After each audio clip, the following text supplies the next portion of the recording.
Are there texts that every young person should read? To what extent should teachers decide what texts? To what extent should students decide? To what extent should the government decide? Yeah. Should the curriculum, should we have a standardised curriculum?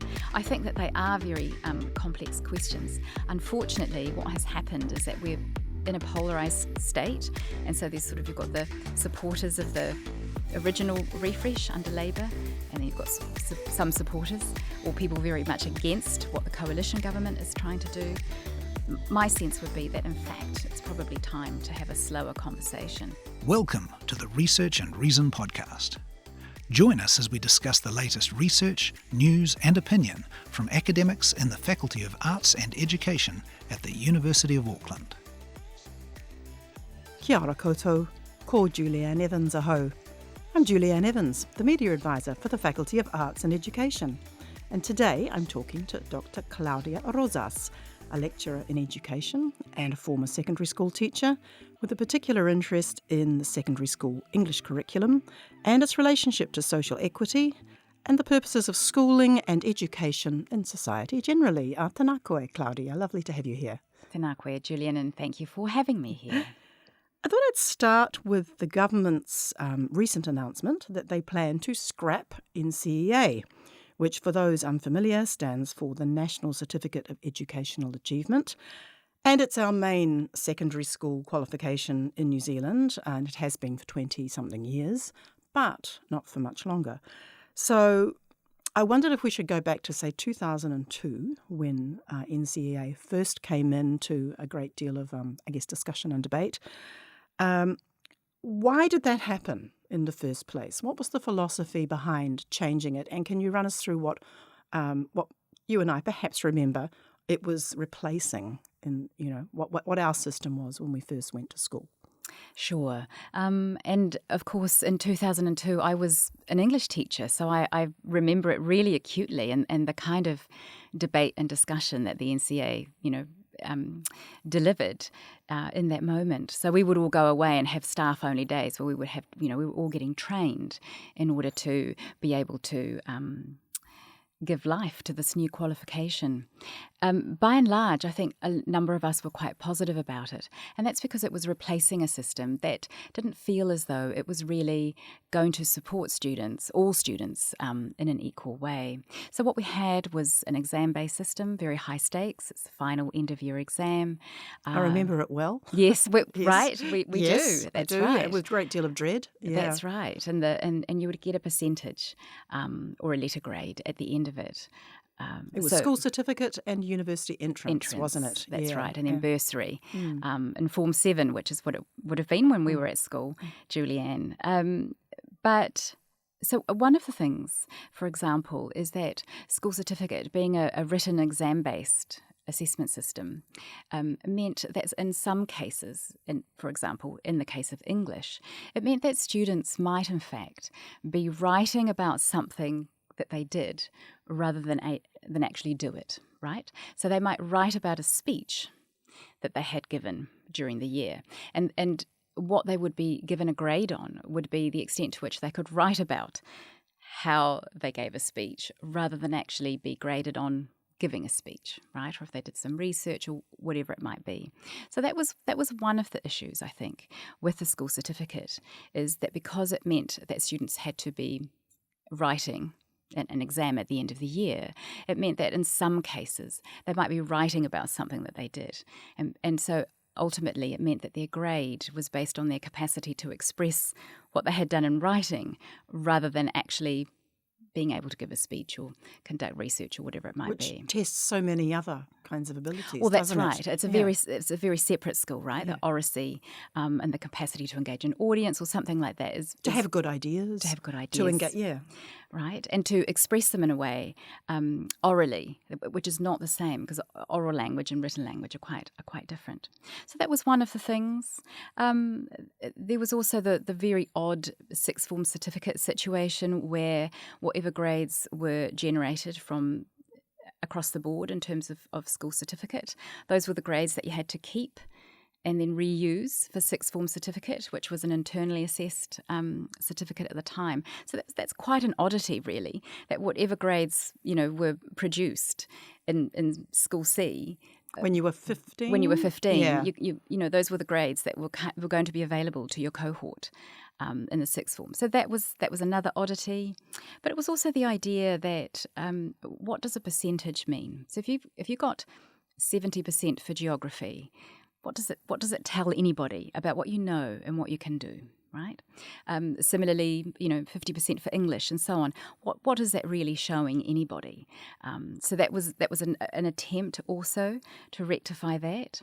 It was norm referenced. So whereas the NCEA was standards-based assessment, if 20 people do it and 20 people meet the standard, then 20 people meet the standard, right? So you're not going to be fiddling with rankings or anything like that. So it was those sorts of issues that it tried to address. But I think also it spoke to the sector, or at least a reasonable amount of the sector, because there was debate, because this idea that everything depended on that final exam at the end of the year meant that doesn't work for all students. It might work for some, but there was a sense that actually if you could do some level of internal assessment or some small bits during the year, that would benefit more students. So there was a strong kind of equity basis for changing things, for leaving School C, because simply too many students, and it's very high stakes assessment at the end of the year. And some people are just not good at exams. They might not be good at exams. They might have had a bad day the day before. Adolescents, teenagers, we've all have our moments. Yeah. And so I think for those sorts of reasons, there was a reasonable amount of buy-in, although I do remember the context being quite, it was a little bit prickly at the time. Not everybody was convinced. And we will come to that at some point, I'm sure, in this conversation, of what some of those little hooks that the NCEA and standards-based assessment actually delivered, some of the problematic elements of it that came by. What is the, just in case, there are people who have been long out of school or had never really grasped, including possibly our current education minister, and really understood the whole assessment-based situation. Can you just run past what the credits were, how you get, for this current system, how do you get credits and how did it work? Yeah. Well, how does it work? Well, you needed a certain amount of credits, right, in order to get NCEA Level 1, and then NCEA Level 2 and 3 and so on. And you're 15, 16 and 17 roughly. More or less. It is in a mix of both internal and external achievement standards. So they were called achievement standards. And there's a mix of both internal and external, which means that some students, this is where you start to, right? So this is where you start to get this kind of complicated landscape. So there weren't necessarily rules about internal and external, so it meant that teachers and students or schools, departments could choose the extent to which students might gain credits only with internal achievement standards, a combination of internal or external, or mostly external, and so on. So these sorts of things allow that kind of flexibility. The standards themselves were in every single subject, so English is the one that I have familiarity with, and what it tried to do was sort of capture what are the main knowledge and skills that young people need in the context of English, right? So there might be response to an extended text, right? There might be response to film, there might be response to a short text. There was an external that's a response to unfamiliar text or a text that a student hasn't seen before. They go in under exam conditions and they've got to analyse it and think about it. So what it tried to do was sort of capture what the key knowledge and skills were. But of course, one of the problems with that is that it tended to compartmentalise knowledge and skills in a way that the sum is actually greater than the parts, right? So that knowledge in English is probably more than just this small standard in this. So it was that compartmentalisation as well. And you saw that as a bit of a flaw of this current system. I think eventually people came to see that might be a bit of a flaw. The flexibility that's built into it, which means that some schools might do an internal at the beginning of the year, and then they spend the rest of the year preparing for external exams. So that's a lot of time to prepare students for sitting an exam and so on, whereas other schools might spend most of the year doing internal achievement standards and possibly only one external achievement standard with much less time to prepare and get students ready for the culture of exams, right? Of how you might study for an exam, what you do when you get into an exam, and so on. So they were possibly quite unintended consequences, but they were aspects of the NCEA that created the sorts of conditions that would then mean that a government in the future might come in and say... And do exactly what they've done and go, we don't like it, we want it to go. What about... the curriculum itself, because that's very intertwined with all of this, and then we'll get sort of onto what the government's now proposing to do instead of this current NCEA, because alongside all of this has been this curriculum transformation and focus on things like literacy and numeracy, and of course also English. So can you talk a bit about what has been the sort of content in the current English curriculum and what might be changed in a new system?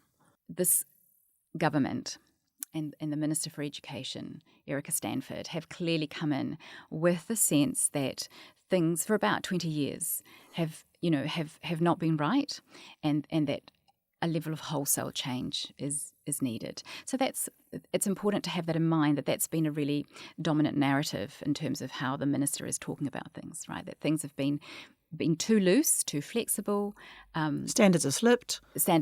People have been doing silly assessments that don't matter, like barista training or whatever else those it is. Those sorts of things. Yes. Yep. And that, therefore, some really significant change is required.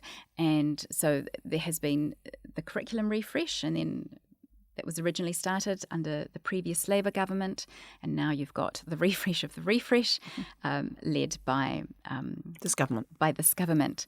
I will just add one more thing about the NCEA that I think is quite important, and I think it's important to mention because it reminds us that it probably had quite reasonable bones to begin with, and these are the sorts of things that, if there are issues with the NCEA and the current government wants to change things, I think we need to keep in mind that what were some of the good things.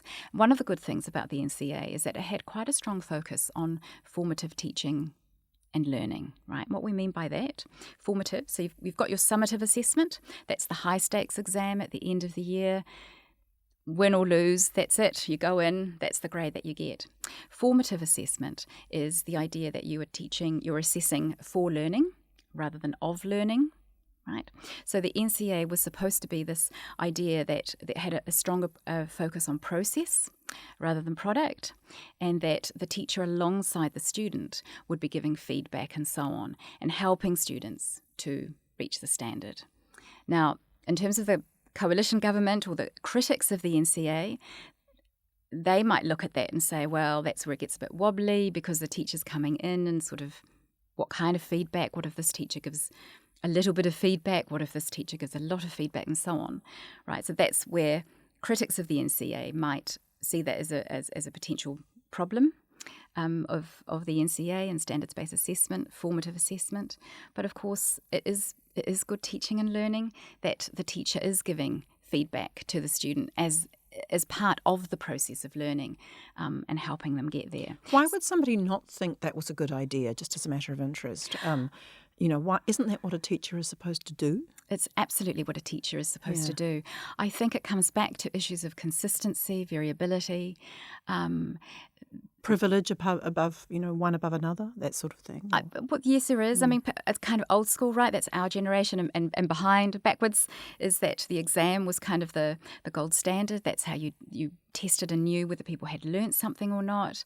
Anything else looks like sort of too soft or something, or almost cheating in a way, or something. It could be, and we have been in a context in the last 20 or so years of this kind of festering suspicion, as some people in education call it, about teacher quality, right? So alongside that, you've also got this narrative of like, do we have good teachers? Do they know what they're doing?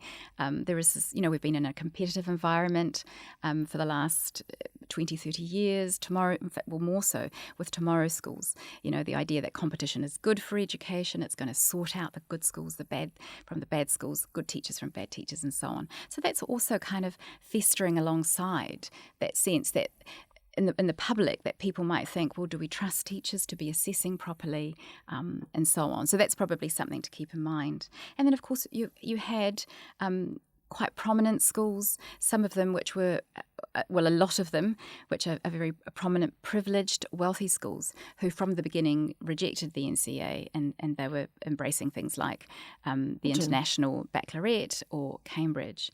And I think it's going to be, I was talking to a teacher recently and, he said it's going to be really interesting to see whether or not these schools who have been a critic of the NCEA are actually going to adopt the new qualification that the current government want to bring in, or whether they will actually want to retain, their positional good on the market, if you like, by actually going for what many people in the public might perceive as a more elite qualification like Cambridge and IB. And this is still unfolding. We don't know whether or not the schools... So IB is International Baccalaureate? That's right. Yeah. Yeah, so, and we don't know that, but no. I think that's a really interesting comment to think about that, because schools, that's part of the competition, that's part of the marketplace, right? That schools will attempt to have position themselves exactly and have an edge, which means that they've criticised NCEA. Now that it's going to be replaced, will they go back to that, or will they just sustain their edge by having these other qualifications? The new system that this government is proposing, do you have a handle on it yet, Claudia? Have you got any idea what it is? Because most of us probably don't. Right. What are they going to replace NCEA with, is my question.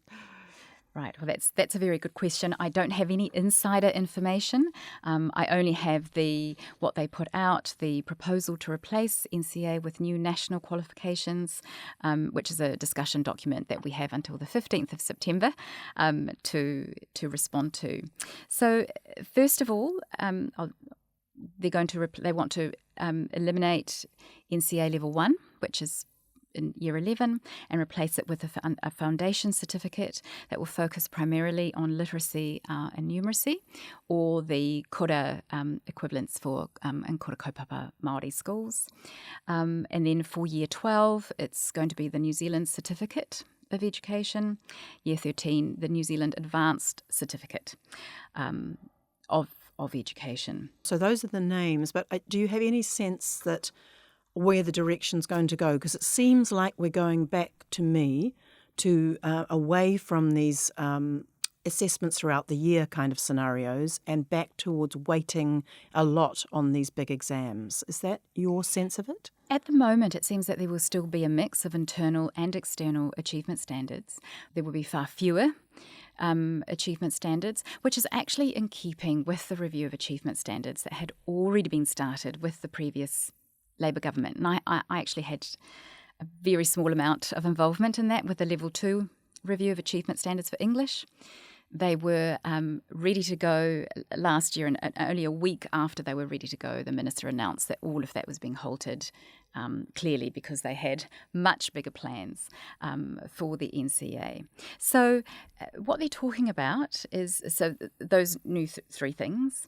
There will still be, I think, a mix between internal and external, but there will be fewer.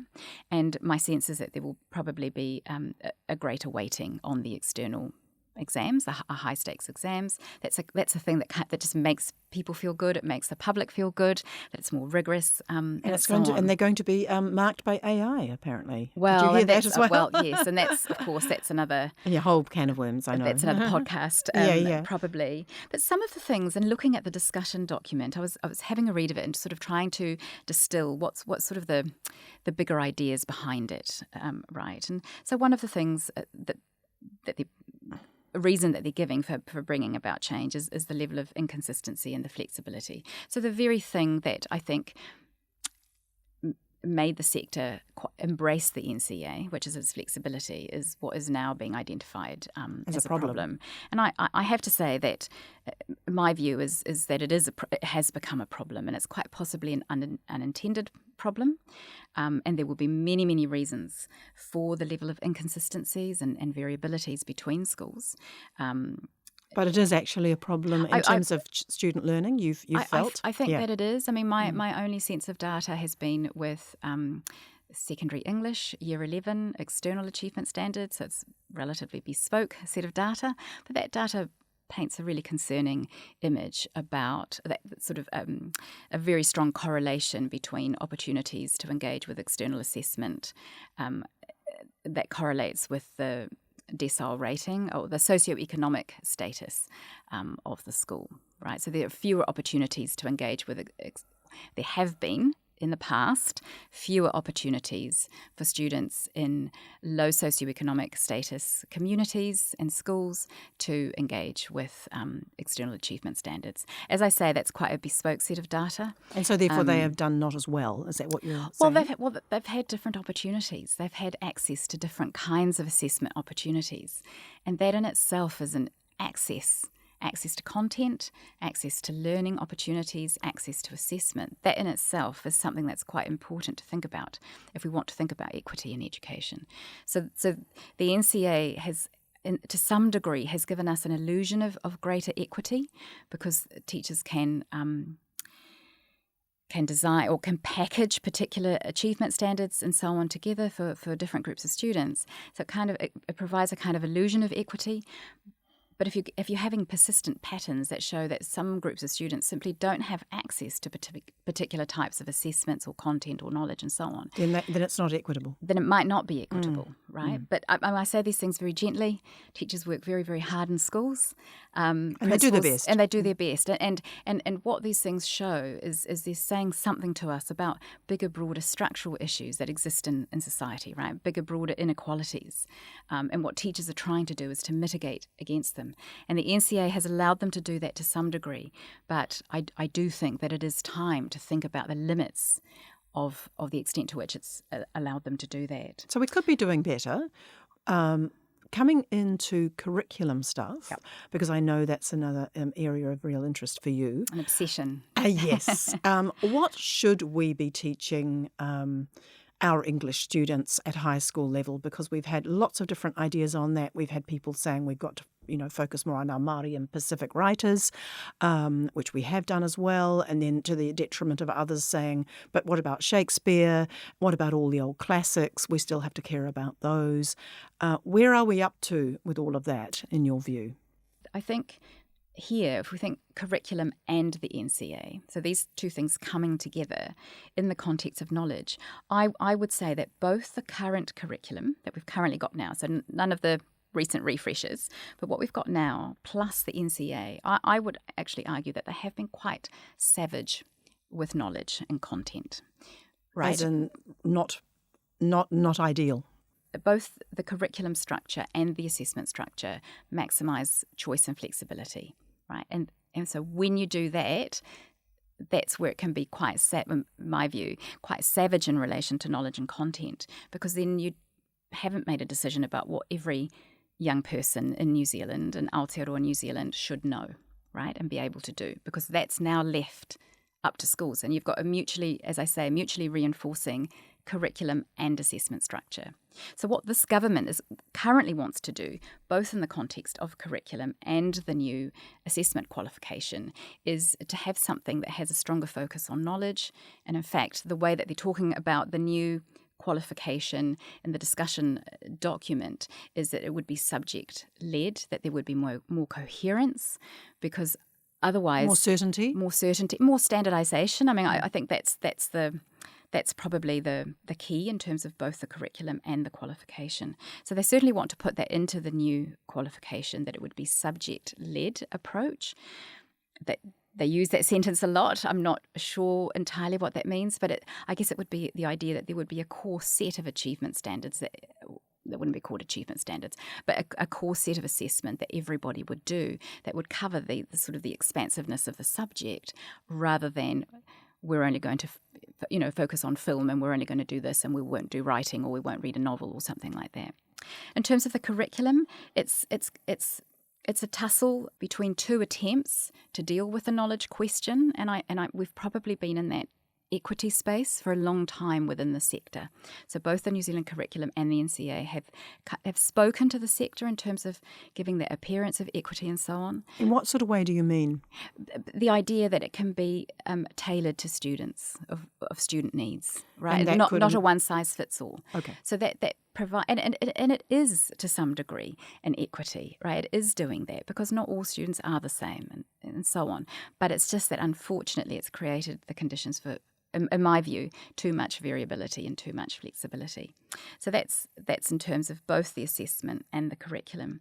So in terms of the English curriculum, I think both the previous Labour government refresh was an attempt to try and be more focused on the knowledge question. We've been in the equity question for a while, but I do think that the knowledge question is something that we have needed to address at some point.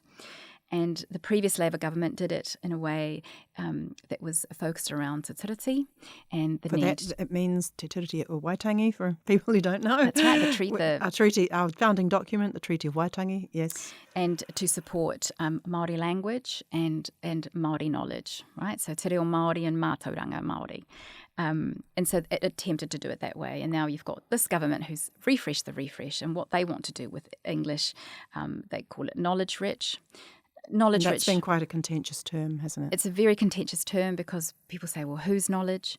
But knowledge rich itself is a concept and a term that's sort of internationally, it's like an international turn at the moment. So it's not just happening here. It's probably happening here after it has happened, the UK, Australia, and so on. And I think what the current government has tried to do, first of all, is kind of capture the sense of what is English knowledge, standardise it again, and have a sense of what is it that everybody, every young person in New Zealand has a right to access. So there you've got a shift in the discourse and the language around what is equity.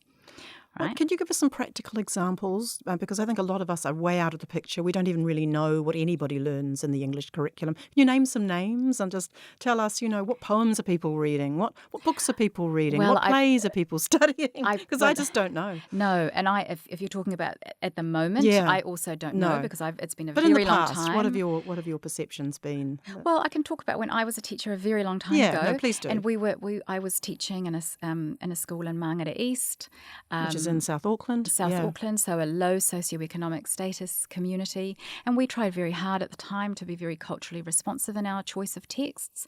And I think there was always that sort of wanting to get a bit of the world in. For example, what would you have been teaching? Well, that's what I'm trying to think. Well, so one of my sort of windows to the world texts was Mary Shelley's Frankenstein. Yeah. So that was an attempt to sort of bring a world that was not immediately relevant to young people and to make it relevant, to make it interesting and exciting. But then I would also do, in fact, I used to do plays by Renee. Who's a New Zealand writer, lovely New Zealand playwright who's recently died. Yes. Wednesday to Come, because that also allowed me to talk about sort of, labour, the depression, the labour movements, I mean. And, so we would, Witia Hamaida. Lovely lots Pacifica of Pacific, writer. Lots of Pacific writers. Catherine Mansfield, maybe? No. I don't Janet Frame? Doing that. No, not Janet Frame. No. It was it tried to be very South Side and be responsive to that community. But that's kind of the point, though, Julianne. That's kind of the point that at the moment with this current curriculum is we don't necessarily know. We don't know, actually. We might have some sense, but we don't know who's doing what. And so what this government have now said is, everyone will do Shakespeare, everyone will do a 19th century text, which is saying something about standardisation. So it is saying something about, okay, we're going to standardise this and every young person in Aotearoa New Zealand will have access to this. So it is saying something about standardisation. But of course, 19th century literature, Shakespeare, is also saying something else, right? It's saying something culturally about who we are. What we value. Right? So it's sort of, yes, it's standardising it, but it's also kind of asserting a a cultural identity about who we are and what's important and so on. So it's such a complex question, that's an incredibly complex question. It's, what's worth studying? What's worth knowing? What is the best knowledge to teach in a secondary English classroom? Yeah. Are there texts that every young person should read? To what extent should teachers decide what texts? To what extent should students decide? To what extent should the government decide? Yeah. Should the curriculum, should we have a standardised curriculum? I think that they are very complex questions. Unfortunately, what has happened is that we're in a polarised state, and so you've got the supporters of the original refresh under Labour, and then you've got some supporters or people very much against what the coalition government is trying to do. My sense would be that, in fact, it's probably time to have a slower conversation to address questions that are simply not straightforward, and they're connected to questions of knowledge and curriculum. They're connected to questions of our culture and our sense of who we are, national identity in Aotearoa New Zealand. What should matter to us now? What should matter to us? Yeah. And they continue to be connected to questions of equity. How do we have a socially just curriculum in a society that is deeply unequal? What is the best way to address those things? So you've got knowledge, you've got issues around culture and who we are as a Pacific Island nation, and questions of equity. So you've sort of got three really complex areas that require a slow conversation, that require people to be able to hold a level of tension around these things rather than to quickly land on the right answer. Mm-hmm. And none of those are politically convenient, are they? They're not, and they're certainly not for the government.